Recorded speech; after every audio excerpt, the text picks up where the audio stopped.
Good morning, welcome to my channel Bhajri Manna kitchen. দেখো বন্ধুরা, আজকে চলে এলাম আর একটা নতুন পর্ব নিয়ে। ভজরি মান্না কিচেনে তোমাদের সবাইকে স্বাগত। কচি সজনের ডাঁটা, যখন সবে সজনের ডাঁটা বাজারে এসেছিলো তখন আমি একরকম রেসিপি করেছি। আজকে আমি একটু অন্যরকম রেসিপি করেছি। এখন ডাঁটাগুলো আরেকটু বড় হয়েছে, অন্য প্রসেসে আমি করলাম। গরমকাল তো এটা ওটা খেতে ইচ্ছে করে না, মনে হয় একটু হালকা খাবার খাই। ওই কথা মাথায় রেখে আমি ভাতের সামনে স্টার্টার হিসেবে খাওয়ার জন্য একটা সজনের ডাঁটা রেসিপি করে তোমাদের সঙ্গে শেয়ার করছি। চলো দেখে নিই কী কী উপকরণ লাগছে আর কিভাবে আমি রান্নাটা করেছি। সজনে ডাঁটা সবজি বানাবার জন্য দেখো, আমি সজনে ডাঁটাটাকে এটা একটু বড়, খুব কচি নয়, একটু বড় বলে একটু আঁশ হয়েছিল, আমি আঁশটা তুলে দিয়েছি। একটু আলু, কুমড়ো, বেগুন আর টমেটো দিয়ে আমি সজনে ডাঁটার তরকারিটা বানাচ্ছি। চলো দেখে নিই কী করে বানাচ্ছি। আমি গ্যাসের উপরে একটা কড়াই বসিয়ে দিয়েছি। কড়াইটা যখন একটু গরম হয়ে গেছে, কড়াইতে অল্প একটু সরষের তেল দিয়ে দিলাম।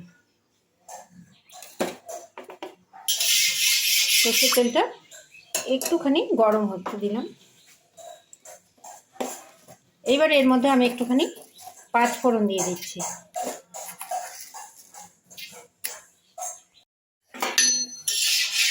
আমার তেলের মধ্যে পাঁচ ফোড়নটা একটু গরম হয়ে গেছে। প্রথমে আমি ভেজে আলুগুলো দিয়ে দেবো। সব সবজি একসঙ্গে দেবো না, আলু আর ডাঁটা এইটা আমি আগে দেবো, মানে এগুলো একটু শক্ত সবজি।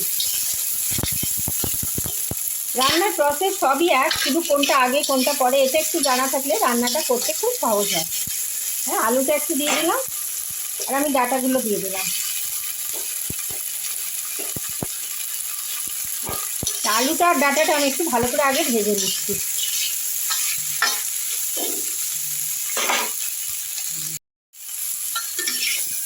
একটু ডাঁটাটা একটু ভাজা ভাজা হচ্ছে, এই পর্যায়ে একটুখানি নুন দিয়ে দিচ্ছি যাতে আলু ডাঁটাটা একটু নরম হয়ে যায়। তো আন্দাজ মতো নুন দিলাম আর একটু হলুদ দিলাম।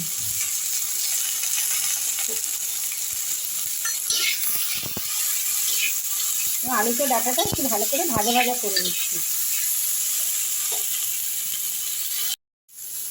আমার আলুটা ডাঁটাটা প্রায় 2-3 মিনিট আমি সিম গ্যাসে কম আছে ভাজা ভাজা করে নিচ্ছি। এরপর আমি এর মধ্যে দিয়ে দেবো বেগুনগুলো, ছোটো ছোটো টুকরো করে কেটে রাখা বেগুন আর কুমড়ো আর টমেটোটাও আমি দিয়ে দিচ্ছি। এগুলো আমি নুন হলুদের সঙ্গে একটু ভাজা ভাজা করে নিচ্ছি।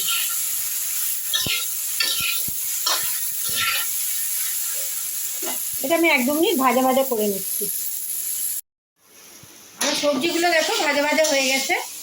এই পর্যায়ে আমি একটুখানি মশলা ব্যবহার করছি। একটু গোটা জিরে, গোটা জিরে না, গুঁড়ো জিরে, গুঁড়ো ধনে, গুঁড়ো লঙ্কা। এখন না গরমকাল তো, খুব মশলাদার খাবার খেলে হজম হওয়ার প্রবলেম, সেই জন্য আমি আদা বা কিচ্ছু দিইনি। এই সজনে ডাঁটার তরকারিটা প্রথমে আমি আলু আর ডাঁটাটা ভেজে নিলাম।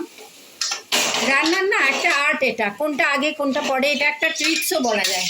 আলু ডাঁটাটা ভেজে কুমড়ো বেগুনটা যখন নরম হয়েছে, আর একটা ট্রিক্স তোমাদের বলছি, এই যখন ডাঁটার সবজি করবে আমি একটু পেঁয়াজ কুচিয়ে রেখেছি।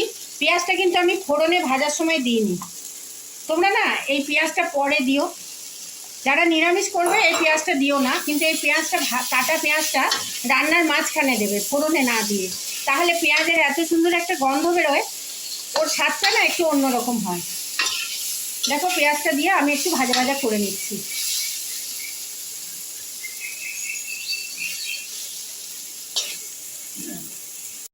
দেখো আমি ভাজা ভাজা হয়ে গেল, সব সবজির সঙ্গে মশলাগুলোকে আমি হালকা করে ভেজে নিয়ে এই পর্যায়ে একটু ঢাকা দিয়ে দিচ্ছি, তাই সবজিগুলো একটু নরম হয়ে যাবে। দেখা যাক কতটা ভাজা ভাজা হলো মশলার সঙ্গে সবজিগুলো। বাহ, দারুণ ভাজা হয়ে গেছে, দেখো মশলাটাও গায়ে মেখে গেছে। এই পর্যায়ে আমি একটু জল দিয়ে দিলাম।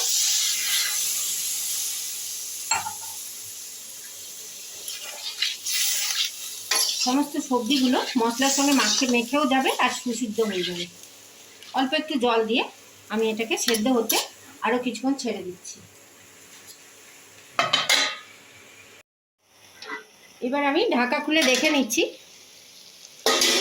ওয়াও, দেখো সবজিটার জলও শুকিয়ে গেছে, সুসিদ্ধ হয়ে গেছে, বেগুন আলু সব সেদ্ধ হয়ে গেছে। এইবার আমি তরকারিটাকে কড়াইতে 10 মিনিট স্ট্যান্ডিং টাইমে রাখবো, রাখার পর একটা বাটিতে তুলে নেবো। এইভাবে সজনের ডাঁটা বানিয়ে তোমরা খেও। এখন ডাঁটাগুলো একটু বড় হয়েছে। আমার চ্যানেলে আমি এর আগে সজনে ডাঁটার রেসিপি দেখিয়েছি বড়ি দিয়ে, আলু দিয়ে। আজকে আমি বড়িও দিইনি, আলুও দিলাম না, বেগুন আর কুমড়ো দিয়ে করে দেখালাম। সজনে ডাঁটা যে যেভাবে পছন্দ করো করে খেও। দেখো আমার তরকারিটা হয়ে গেছে। এই পর্যায়ে আমি কড়াইয়ের মধ্যে 10 মিনিট রেখে এবার এটা ঢেলে নিচ্ছি। দেখো এবার আমি সবজিটা কড়াই থেকে ঢেলে নিচ্ছি। এভাবে হালকা করে বানিয়ে দেখো। এখন গরমকাল তো গ্যাস অম্বলের খুব প্রবলেম হয়, এছাড়া আমাদের একটু মশলাদার খাবার খেতে ইচ্ছে হয় না। এই দেখো সজনের ডাঁটা সবজিটা আমার একদম রেডি। এবার আমি এটা একটা বাটিতে তুলে নিচ্ছি।